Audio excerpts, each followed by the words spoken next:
तू तलवारीची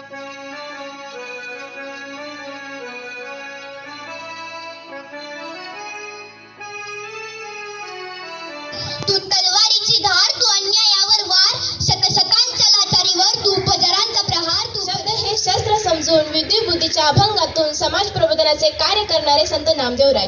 दिवसभर हातात खराटा घेऊन गाव स्वच्छ करायचं आणि रात्री कीर्तनाच्या माध्यमातून लोकांसाठी, स्त्री सन्मानासाठी, स्त्री हक्कासाठी या प्रत्येक माऊलीला लढा दिला. या प्रत्येक माऊलीला रणरागिणीला माझा मानाचा मुजरा.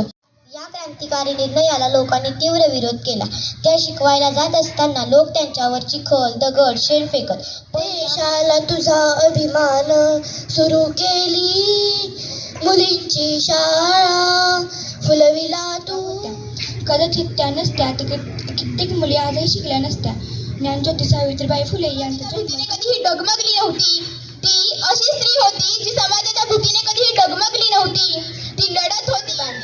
फुलेंची तू सून, पत्नी ज्योतिबांची, आई त्या जगाची तू सावित्री माऊली, आई त्या जगाची तू सावित्री माऊली. आज जगाची शिलेदार, ती सावित्री आज जगाची शिलेदार.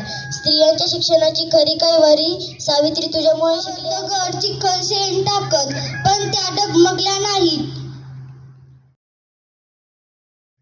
त्यांचा जन्म, सावित्रीबाई फुले यांचा जन्म खंडाळा तालुक्यातील. आता खंडाळा तुमच्या सर्वांना माहिती आहे की हा दुष्काळी भाग आहे.